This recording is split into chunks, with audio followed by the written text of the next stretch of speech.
올해 크리스마스는 여러 가지 의미에 있어서 더욱 특별한 것 같습니다.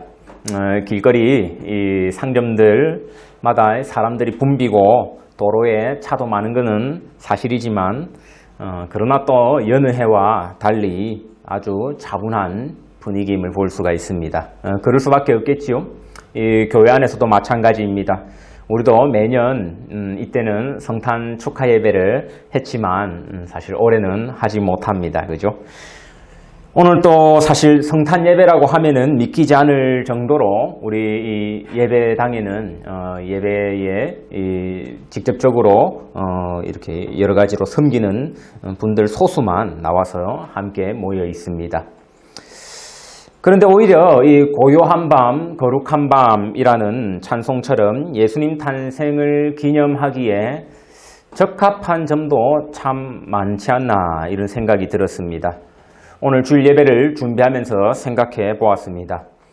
지금까지 우리가 이맘때만 되면 또 너무 소란스럽게 아주 이 야단 법석을 떨면서 성탄을 보내왔던 것 아닌가 이런 생각이 들었습니다. 늘 그죠 신나는 분위기로 저도 뭐 작년에 막 부처님 그 달도 막 쓰고 막 이렇게 사실 올해도 제가 한국에서 잔뜩 소품들을 준비해 왔습니다. 제가 매년 여름에 한국 갈 때마다 이 소품들을 사다 오거든요. 미리 한 6개월 전부터 이런 거는 준비를 해야 되니까 못하니까 좀 참 애석해요. 예, 제 목양실에 막 넣어뒀는데 그게 잘못됐다는 말은 아닙니다. 그죠? 정말 가끔은 이렇게 말 그대로 고요하게 성탄을 보내보는 것도 좋겠다 이런 생각이 들었습니다. 제 생애는 사실 처음인 것 같아요. 이렇게 고요하게 성탄절을 보내보는 것. 실제 예수님은 이처럼 고요하게 주인공이 아닌 조연처럼 이 땅에 오셨습니다. 물론 누구도 내년 성탄절 이런 식으로 보내고 싶지 않을 거예요. 저도 마찬가지입니다. 내년에는 우리 올해 참은 거요. 배로 야단법석을 떨며 한번 축하하며 보내봤으면 좋겠습니다. 오늘은 코로나 시국으로 연해보다 고요한 가운데 각 가정에서 예배를 드리고 있습니다. 이 가운데에 하나님께서 우리에게 특별히 집중하기 원하는 특별히 우리에게 보여주고 싶어자 하는 장면이 있을 거라 생각을 하고 저도 말씀을 들고 붙들고 고민해 보았습니다. 그래서 오늘 본문을 통해서 우리 성도님들과 함께 더불어 이 성탄의 의미, 이 성탄에 담긴 여러 가지 장면들을 한번 보고자 합니다. 영국에서는 단연코 가장 큰 명절입니다. 크리스마스, 그죠? 우리나라에서 사는 외국인들이 이 우리나라 그 설과 추석 날에 가장 외로움을 크게 느낀다고 하지 않습니까? 반대로 우리는 또한 이 땅에서 이방인으로 살아가니까 어떻겠습니까? 이 성탄절이야말로 나그네로 살아가는 우리로서는 가장 큰 외로움을 느끼기도 쉬울 수 있는 명절이다 이런 생각이 듭니다. 우리도 설, 추석이면 저마다 고향으로 찾아가지요. 영국도 마찬가지입니다. 성탄절이 되면 모두 고향을 갑니다. 1년 내내 부모에게 얼굴 한번 안 비치던 자식들도 성탄절만큼은 부모를 찾아갑니다. 올해는 사실 코로나 때문에 힘든 상황입니다. 영국 정부에서 어떻게 해서든 이 5일 정도는 고향에 찾아가서 이 가족들 얼굴을 볼 수 있도록 해보려고 아등바등 애쓰는 모습을 보였습니다. 하지만 이 런던 지역은 쉽지 않은 것 같아요. 그죠? 아마 이 다른 지역들은 그래도 한 5일 정도 내일부터 이 가족들을 볼 수 있을 것 같은데 이 런던이나 이쪽은 어려울 것 같습니다. 우리가 이제 이런 모습을 보다 보면 그런 생각이 들죠. 우리도 사실 설과 추석을 그런 식으로 보내놓고선 왜 저들이 이렇게 성탄절 때마다 저렇게까지 고향을 찾아가려고 하는가. 그 성탄절의 의미를 생각해보면 우리는 이해할 수가 있습니다. 바로 예수님의 탄생이 언제 일어났던 일입니까? 고향을 찾아가던 와중에 생겼던 일이었습니다. 사실 고향에 다 이르렀을 때 생겨난 일이었지요. 오늘 본문에서 누가는 예수님의 부모 요셉과 마리아가 호적하러 이 고향으로 돌아가던 길을 담담히 이렇게 서술하고 있습니다. 인구조사 때문이었지요. 한국이나 영국도 인구조사를 하지만 인구조사를 한다고 해서 우리가 굳이 고향으로 돌아가는 그런 비합리적인 행동을 하지 않습니다. 하지만 당시에 유대인들의 관습이었습니다. 인구조사 기간이요, 한 1년 정도 주어지면은 그 기간 내에 원래 자기가 있었던, 태어났던 고향으로 돌아가서 신고를 마치는 것이었습니다. 고향 하면 주는 느낌들이 있습니다. 그죠? 뭐 따뜻함, 또 마음의 안식처, 뭐 연대감 같은 이런 이미지들이 있습니다. 물론 모두 다 고향 하면 그런 이미지를 떠올린다 이런 말은 아니에요. 어떤 사람들은 자기 고향을 떠올리기 싫어하는 사람들도 있습니다. 아마 이 고향에서의 기억이 아픈 사람들이 될 수 있겠죠. 큰 울타리에서 보면 우리는 이 대한민국이라는 같은 고향을 가지고 있습니다. 물론 여기서 태어난 자녀들도 있고 다른 곳에서 태어난 분들도 계시지만 대부분은 그래요. 대부분 한국이라는 큰 테두리 안에서 우리는 유대감을 가지고요, 서로 위안과 또 동질감을 주고받을 수도 있습니다. 그러나 모두 또 그런 건 아니에요. 어떤 분들은요, 자기 고향이 한국이지만 한국 생각만 해도 괴롭다는 겁니다. 힘들다는 거예요. 일부러 한인 공동체를 피해서 주변만 맴도는 분들도 있습니다. 왜냐하면 아마 그곳에서 또 본인이 아픈 시련이 있었던 분들은 떠올리기 싫겠죠. 꼭 고향이 우리에게 안식처와 같은 곳은 아니라는 겁니다. 더 좁힐 수도 있습니다. 그죠? 한국 안에서도 서울, 그죠? 뭐 서울에서도 또 강남, 뭐 이런 식으로 고향은 더 좁혀질 수도 있습니다. 요즘 온라인 예배를 하면서 혹시 또 이 시간 예배를 놓친 분들과 또 관심 있는 다른 분들을 위해 유튜브에도 이 설교가 업로드 되고 있습니다. 그러니 가끔 저도 제가 모르는 사람에게서 이 말씀에 대한 피드백을 받을 때가 있습니다. 한 번은 우리 인근에 있는 다른 한인교회 다니는 성도님께 제가 질문을 들었어요. 아니, 목사님 되게 고향이 어디시냐고. 예. 혹시 경상도 지방이시냐고 그렇게 묻더라고요. 제가 사실 설교는 상당히 표준어로 하는데, 예. 설교 중에 아마 남쪽 지방 말투를 써서 그런 것 같아요. 제 고향이 서울이라고 하니까 깜짝 놀라시더라고. 예, 물론 제 마음의 고향이 그렇다는 겁니다. 제 육신의 고향은 다른 곳에 있습니다. 예. 일부러 듣는 사람 좀 재밌으라고 사투리를 흉내낼 때가 있고는 합니다. 우리의 민속 명절이 아니라 우리 잘 못 느낍니다. 그죠? 한국은 달랑 하루만 쉬잖아요. 근데 기독교 전통을 가진 국가들은 이 성탄절 하면 뗄 수 없는 것이 고향입니다. 바로 성탄절은 고향을 찾아가는 명절이었거든요. 예수님이 그 아버지가 고향을 찾아가던 그 아버지 고향에서, 그죠? 태어난 그런 스토리를 담고 있습니다.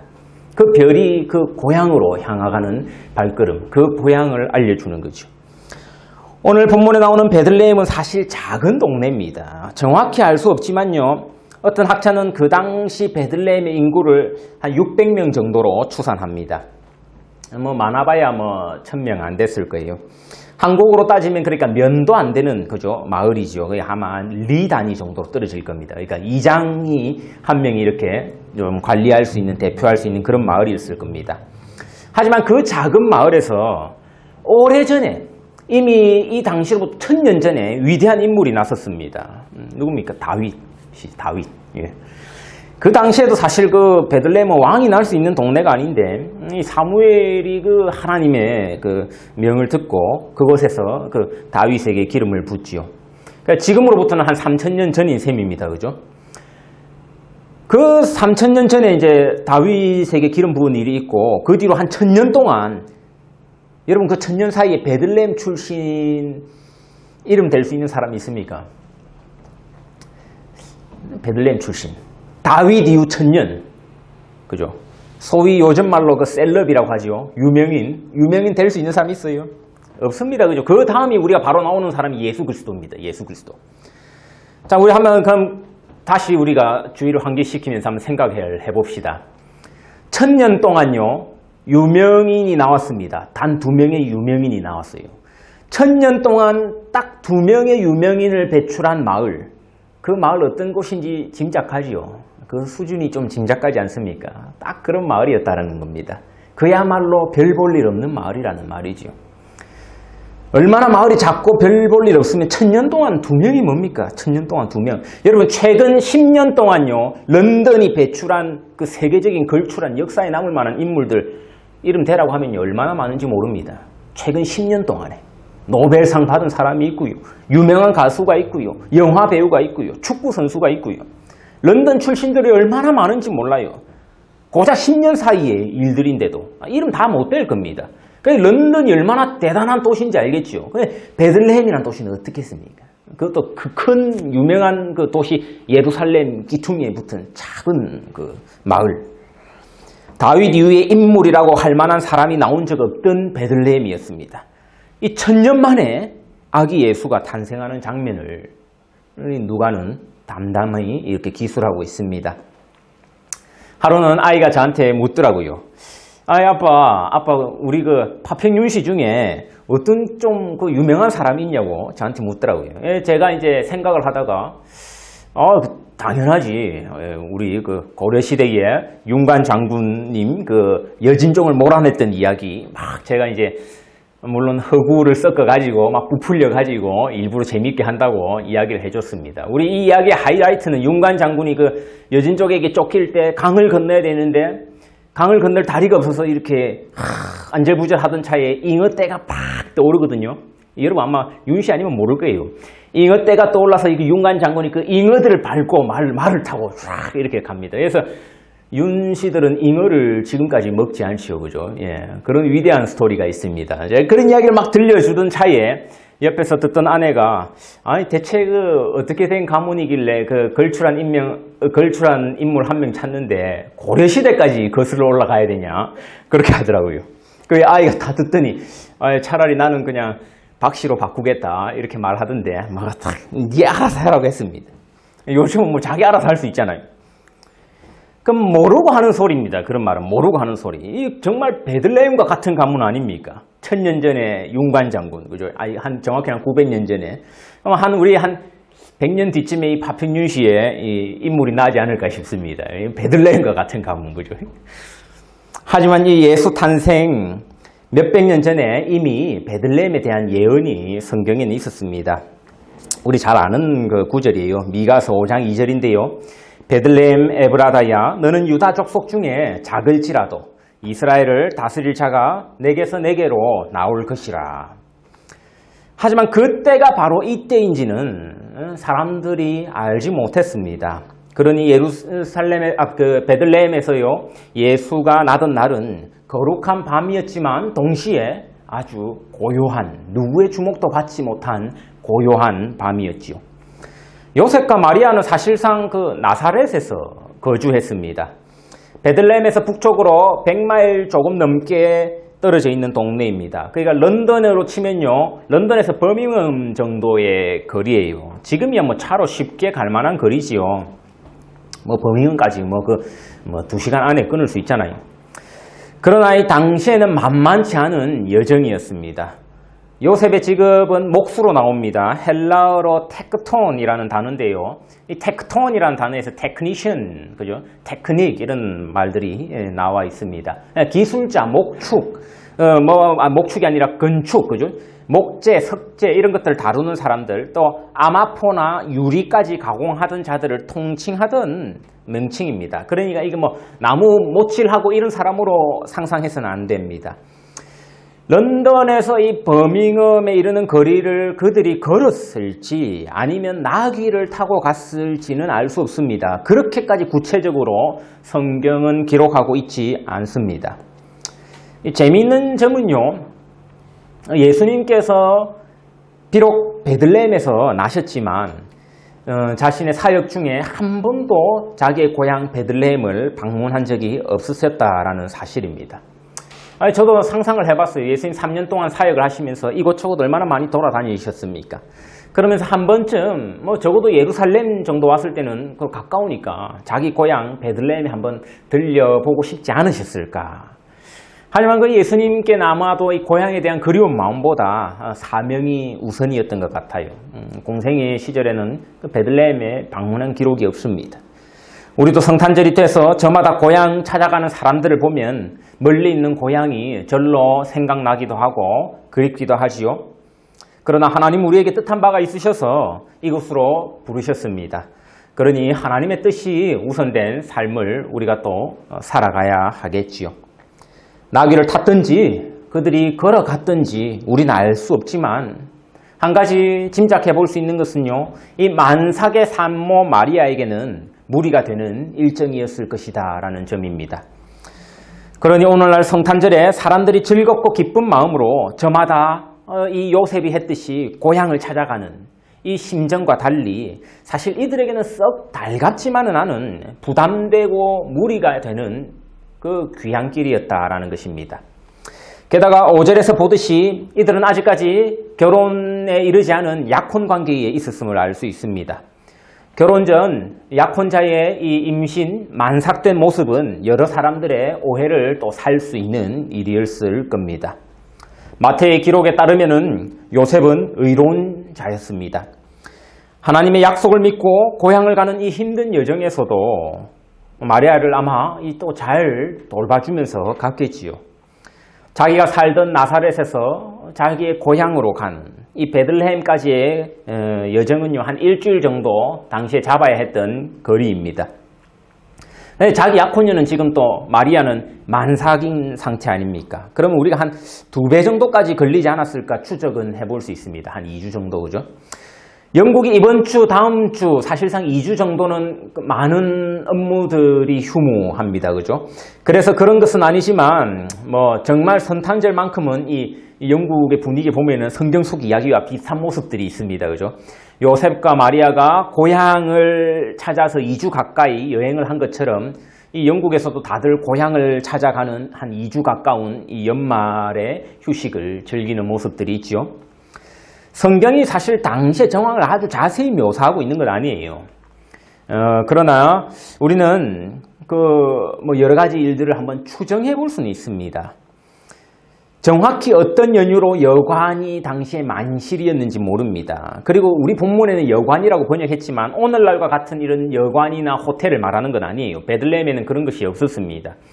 정확히는 민박과 조금 유사한 개념이었습니다. 그러니까 본인이 게스트룸이 이렇게 한가운데 있으면은 또 여러 공동체가 모일 수 있는, 여러 사람이 모일 수 있는 라운지가 있고, 약간 떨어진 곳에 또 가축들이 쉴 수 있는 공간이 있고, 안 그러면 층을 분리해 가지고 1층은 공동층이고 2층은 숙박시설로 이렇게 될 수 있는, 아니면요 또 동굴 같은 것을 이용해 가지고 동굴 같은 곳에 가축들을 따로 격리시키고 사람은 또 옆에 있는 건물에서 자는, 그러니까 지금 여러 가지 추측들입니다. 그죠? 정확한 게 아니라 이 학자들이 이런 당시의 주택 상황들을 지금 묘사해 놓은 것들이 여러 가지가 있습니다. 여기서도 또한 비롯되는 여러 가지 우리 추측들이 있지요. 또 아이들에게 들려줬던 여러 가지 재미난 이야기들이 많습니다. 아마도 요셉은 가난해가지고 방을 구할 만큼 돈이 없었을 것이다 라고 추적하는 사람들도 있어요. 근데 또 정반대의 이야기를 하는 사람도 있습니다. 요셉이 그 테크니션이었던 만큼 아마 이 자는 돈이 많은 자였을 것이다. 그러니까 이 호적을 위해서 이 오랜 기간 여행을 하면서 다른 사람들에게 자기 사업을 맡겨놓고 잠깐 오랜 시간 동안 비워놓고 올 수 있는 여유가 될 만한 사람이었을 것이다 라고 추측하는 사람도 있습니다. 물론 성경이 말해주질 않으니까 온갖 추측들이 난무하는 겁니다.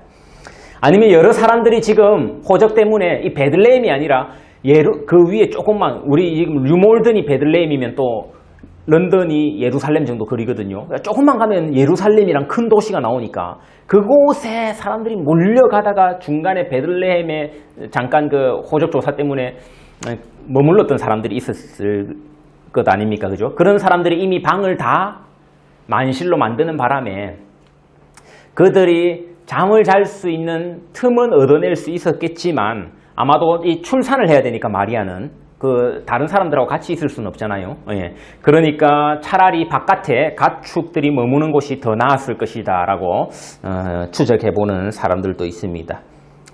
정확히 알 수는 없어요. 우리가 마음껏 한번 상상해 보는 겁니다. 분명한 건 적당한 방을 구할 수 없었다는 당시의 상황입니다. 그러니 가축들이 머무는 곳에서 출산을 감내할 수밖에 없었습니다. 아마도 이 공간은 동굴일 가능성도 있고요. 게스트룸에서 좀 내다 보이는 별도의 공간이었을 수 있습니다. 나귀나 가축들이 쉬는 공간이었죠. 요셉과 마리아의 심정을 우리가 그럼 한 번쯤 짐작해 볼 만합니다. 인구 조사를 하러 나사렛에서 출발해서 약혼자의 고향입니다. 이 베들레헴으로 왔습니다. 힘든 만삭의 몸으로 이 산모가 2주 가까이 걷든 나귀를 타든 해서 왔지요. 이제 막상 이 고향 자기 남편을 낼 사람의 고향 베들레헴에 도착하니까 아마 긴장이 좀 풀렸지 않겠습니까? 긴장 풀리고 하니까 이제 바로 산기가 다 돈 겁니다. 이때 장소가 없어요. 출산 장소가 없습니다. 이 약혼자 요셉의 심정도 당시에 얼마나 참담했겠습니까? 그 또한 자기 아내 될 마리아에게 좀 편안한 출산 장소를 구해주고 싶은 마음이 왜 없었겠습니까? 요셉은 이미 천사의 말을 들어서 알고 있었습니다. 자기와 잠자리를 하기 전에 이미 마리아가 임신을 했다는 사실이죠. 믿음이 없이는 받아들이기 힘든 상황이었습니다. 나는 약혼자와 잠자리를 가진 적이 없는데 약혼녀는 임신을 하였습니다. 성경은 늘 믿음을 의로움과 연관시킵니다. 늘 올바른 주장을 입에 달고 살아가는 사람을 의로움과 연관시키지 않고요. 성경은 항상 믿음을 의롭다라고 표현합니다. 요셉이 의로운 자라고 마태가 이렇게 묘사한 것은요. 요셉의 믿음과 연관됩니다. 이 믿기 힘든 일을요. 요셉은 믿었습니다. 하나님 하실 일이 있구나 하고 믿었다라는 겁니다. 하나님께 계획이 있다. 믿기 힘들지만 나는 사실 믿기 힘들지만 하나님 믿게 하시니 그는 믿었습니다. 힘든 일 아닙니까? 이런 믿음을 가지기가. 그리고 그에 순종해서 자기가 움직이는 일. 그러면 적어도 하나님으로서는 좀 여관 정도 준비해 주셔야 되는 거 아닙니까? 그죠? 이렇게 힘든 여정을 감내했으면은 여관 정도 하나님이 좀 예비해 주실 수 있는 형편 못 되실까요? 여관방 하나 정도. 뭐 그거 그렇게까지 고생시킬 필요 있나? 다윗의 후손 그리고 이 미가 선지자에게 하신 예언을 이루기 위해 고향 베들레헴에 이르게 하셨습니다. 그럼 방 하나 정도 준비해 두는 것 뭐 하나님께 그리 어려운 일이겠어요. 뭘 이렇게까지 사람의 심정을 참담케 만드신다는 겁니까? 안 그래도 서러운 상황 아닙니까? 하나님 말씀 듣고 알지도 못할 자기가 이해도 되지도 않는 이 약혼녀의 임신 사실까지 받아들였는데 이제 짐승들이 머무는 곳에서 출산까지 해야 하다니 그 요셉의 심정이 참 우리 상상하기 힘들다 싶습니다. 우리도 그럴 때 살다 보면 있지 않습니까? 하나님 말씀에 순종해요. 억지로 할 때 참 많지요. 억지로 얻어맞고 할 때도 많고 하나님 뜻으로 믿고 그래 결국 일을 해야겠다. 안 그러면 이곳에 가야겠다. 마음 먹었습니다. 그런데요. 기껏 해가지고 내가 큰 마음 먹고 큰 헌신하고 희생한다 각오하고 왔는데 여관방 하나 내 몸 누일 방 하나 준비 안 돼 있을 때 정말 서러울 수 있습니다.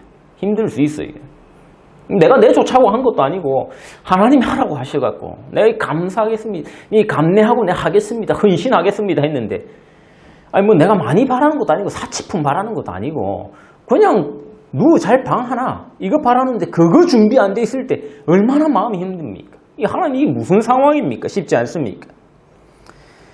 집에서도 육아로 늘 지친 몸이지만 주일학교 아이들 사랑하는 마음으로 교사로 헌신하는 분들도 참 여럿 있습니다. 그럼 적어도 하나님이 주일학교 교재 정도는 준비해 주시든지 그죠? 안 그러면 애들 간식비 정도는 예비해 놓으시든지 근데 또 막상 교사로 헌신하니까 아무것도 준비 안 돼 있는 거예요. 오히려 막 건의사항만 듣습니다. 이렇게 해보면 좋겠습니다. 이렇게 해보면 좋겠습니다. 저렇게 해보면 어떨까요? 우리 교회 얘기 아닙니다. 그죠? 우리 교회는 다 이렇게 준비되어 있습니다. 예. 아무도 가기 싫어하는 곳 있죠. 그런데 내가 믿음으로 자청해가지고 가겠습니다. 해가 발령받았습니다. 낙도 같은데, 그죠? 낮은 곳으로 가서 섬기기 위해서. 그럼 뭐라도 하나님 좀 준비해 주셔야 될 것 아닙니까? 하나님 뜻에 맞게 내가 낮은 곳으로 자처해서 가겠습니다. 딴 사람들 싫어하는 곳에. 근데 더 힘든 겁니다. 갔는데 방 한 칸 없이 방 한 칸. 오히려 사람들한테 오해나 받고 지금 본사에 있다가 안다고 지사로 발령받아왔지. 틀림없이 저 본사에서 사고를 쳤든지 했겠지. 이런 오해나 듣고 말이지. 하나님이 안 그러면 좀 나서갖고 알아서 좀 정리를 해놓으시면 몰라. 그런 게 아니에요. 하나님 말씀 순종하다 보면요. 오히려 첩첩산중인 느낌이 들 때 더 많다라는 겁니다. 이 뭡니까? 이상한 임신 사실까지 받아들이고 베들레헴까지 왔는데 이제 방도 없어. 이게 진짜 하나님 뜻이 맞습니까? 우리 살다 보면 참 그런 일들에 많이 부딪혀요. 하나님 뜻대로 한다고 해고 왔는데 아무것도 안 돼 있는 거예요. 아무것도 준비 안 돼 있어. 그런 상황 속에서 우리가 하나님의 뜻을 이해하고 깨닫기는 참 어려워요. 어렵습니다. 시간이 걸립니다. 근데 그 시간도 얼마나 걸릴지 모릅니다. 요셉과 마리아도 사실 이해하지 못했습니다. 당시에는요. 성령으로 잉태된 임마누엘 예수, 메시아를 보내신다는 하나님의 약속의 성취. 아니 근데 무슨 그 출산할 방 한 칸 그걸 못 얻어주세요. 이 모든 일이 지나고 우리는 이해하지요. 하나님이 얼마나 어디까지 낮아지셨는지, 하나님이 직접 어디까지 겸손해지셨는지 우리는 이해합니다. 사람이 출산할 수 없는 장소에서 출산하시기까지, 그 탄생하기까지 낮아지심을 보여주시는 겁니다. 그 사람들이 예상을 못하죠. 메시아가 오는데 누가 그 누추한 곳을 기웃거리겠습니까? 모두가 기다려온 메시아 아닙니까? 그 당시 유대인들이 모두 메시아를 못 빠지게 지금 몇백 년을 기다리고 있었던 것 아닙니까? 근데 막상 왔는데 알아보지를 못합니다. 엄한 사람들이 알아보죠. 목자들, 동방에서 온 점술가 같은 사람들, 그죠? 엄한 사람들이 이걸 알아보고 정작 유대인들은 알아보질 못해요. 그렇게 못 빠지게 기다리고 있었는데 모두가 기다려온 크리스마스지요. 우리도. 그런데 정작 이 크리스마스의 주인공을 요즘 시대의 사람들도 알아보지 못하고 있지는 않습니까? 그죠? 잘 알아보지 못하는 것 같아요. 주인공이 누군지. 당시와 오늘날이 사실 별반 크게 다르지 않습니다. 7절에 보니까 구유에 뉘었다라고 합니다. 누구는 말구유다, 이거는 낙이 구유다. 뭐 모릅니다. 그죠? 그냥 구유라고 합니다. 뭐든 뭐 우리한테 뭐 상관이 있습니까? 누추한 곳에서 났다라는 겁니다. 사람이 날 장소는 아니에요. 어디 짐승 밥통에 갓난 아기를 누입니까?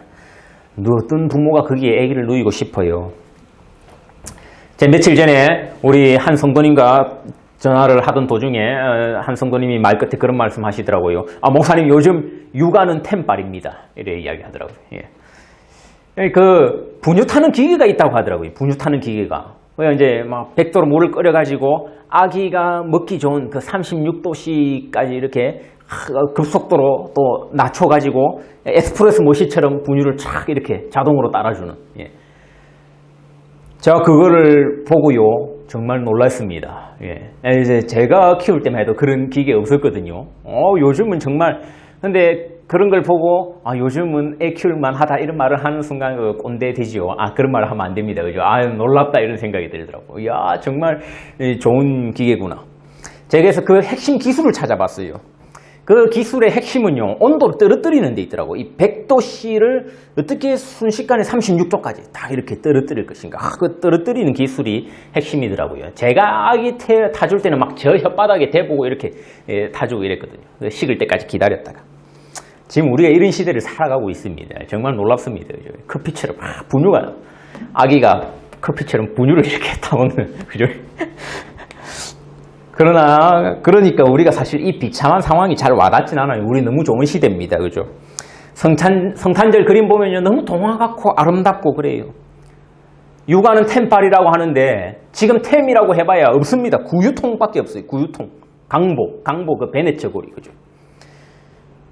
정말 얼마나 이 예수님께서 낮아지셨는지 보여줍니다. 그죠? 우리 템빨 있는 세대와 다른, 그죠? 7절에서 누가는 첫 아들이라고 표현하고 있습니다. 프로토토코스라는 단어입니다. 여러 가지 해석이 가능합니다. 대표적으로는요, 이 프로토토코스를 통해서 첫 아들, 그러니까 아마 지금 마리아가 아들을 낳는데 뒤에 훗날에는 이제 요셉과 또 정식으로 결혼을 하고 나서는 또 요셉과 사이에서 여러 아이들을 낳았을 것이다. 그런 의미에서 지금 첫 아들이라고 이 해석하는 사람도 있습니다. 하지만 초대 교부들은요, 이런 해석을 따르지 않았습니다. 왜냐니까 초대 교부들은 그것이 상당히 불경하다. 마리아는 예수만을 출생했다라는 그런 그 신념을 가지고 있었기 때문에 이 해석을 따르지 않았습니다. 우리가 이 해석에 사실 권위를 부여할 필요는 없어요. 두 번째로 이제 좀 대표적인 해석이요, 이 only son, 독생자를 의미하는 말일 것이다. 이 첫 아들이. 사실 이 단어로 독생자를 표현하진 않아요. 누가는요.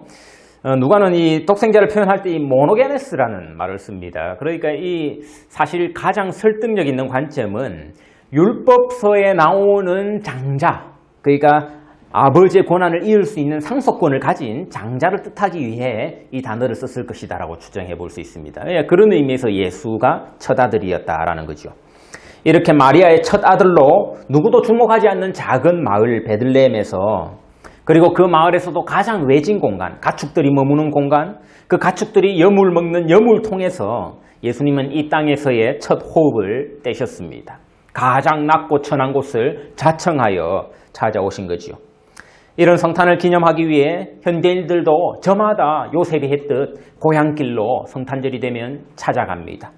평소에 소홀했던 이웃들에 대한 관심도 보이면서 카드도 보내고 받고 어려운 자들에게 적선도 베풀기도 합니다. 그러나 우리 생각보다 훨씬 더 예수님께서는 낮고 천하게 오셨음을 우리는 기억해야 합니다. 메시아를 향한 우리의 눈은 더욱더 낮아지고 겸손해져야 할 필요가 있습니다. 우리 사실 너무 높은 곳을 보면서 살아갑니다. 이 당시 사람들도 메시아니까 너무 높은 곳만 쳐다봤어요. 그러니 예수가 온 곳을 사실 아무도 주목하지 못했습니다. 그리고 하나님의 뜻이 있는 곳이라 해서요, 모든 것이 내 마음에 흡족하게 예비된 것 아니라는 것 우리 또 명심해야겠지요. 하나님이 주신 아들이라고 해서 그 아들 마음 편하게 낳을 수 있는 여관 방 한 켠도 예비되어 있다, 이런 말 아닙니다. 하나님의 생각은 우리의 생각과 다르세요. 하나님 나를 갈보리 교회에 오게 하시고 이 교회를 섬기게 하시고 이 교회에서 교제하게 하시고 말씀 듣게 하시고 양육받게 하셨다. 근데 이 갈보리 교회 도대체 왜 이런가? 오자마자 갑자기 온라인 예배하고 교회가 어떻게 생긴지 뭐 기억도 이제는 가물가물 잘 나지도 않고, 이런 하나님께서 우리 교회를 보내시고 우리 위해서 함께 신앙생활을 하게 하셨다는 것, 이 교회에 다 예비되어 있기 때문에 여러분을 보내신 것이 아니라는 겁니다. 아마 오히려 채울 것이 있기 때문에 여러분들을 보내셨겠죠. 우리가 마주친 어떤 장애물들은요, 반드시 우리가 인생을 살아가면서 감내해야만 하는 것들입니다. 하나님 일 하다 보면요, 그런 일들 정말 비일비재합니다. 정말 밥하고 국 나왔는데 수저가 없는 상황과 같은 순간들 맞이할 때도 있습니다. 대체 이거 어떠란 말이냐, 어떻게 하란 말이냐. 하나님 가래서 갔는데 여관방 하나 없이 노숙해야 될 신세와 같을 때 있고요. 그럼에도 불구하고 그분을 신뢰하는 것, 그것이 바로 요셉과 마리아가 보여줬던 믿음의 여정이었을 겁니다. 다 이해하고 믿는 것 아니에요. 메시아 출생에서 대체 이해될 만한 구석이 어디 있습니까? 동정녀 출생에서부터 별이 또 움직이고요. 게다가 방 한 칸 얻을 수 없는 상황까지. 하나님 믿는 신자들의 인생도 마찬가지입니다. 마치 하나님께서 이렇게까지 콘으로 mon다 싶을 때가 있습니다. 이해되는 구석 많지 않아요. 이해되어서 가는 것 아닙니다. 믿음으로 가는 겁니다. 그리고 그 믿음을 하나님 의롭다 하십니다. 각양각색 서로 다른 특징들 가지고 있고요. 서로 다른 인생들이 모여서 함께 가는 우리 런던 갈보리 교회입니다. 그러나 이 믿음에서만큼은 하나 되어서 이해가 되는 순간이든 이해가 되지 않는 순간이든 여관의 방 한 칸 구할 수 없는 순간조차도 그런 막다른 골목에 처했던 것 같은 상황에서조차도 우리 이 한 믿음을 가지고 인생의 여정을 함께 할 수 있는 공동체 되기를 간절히 소원합니다. 함께 기도하겠습니다.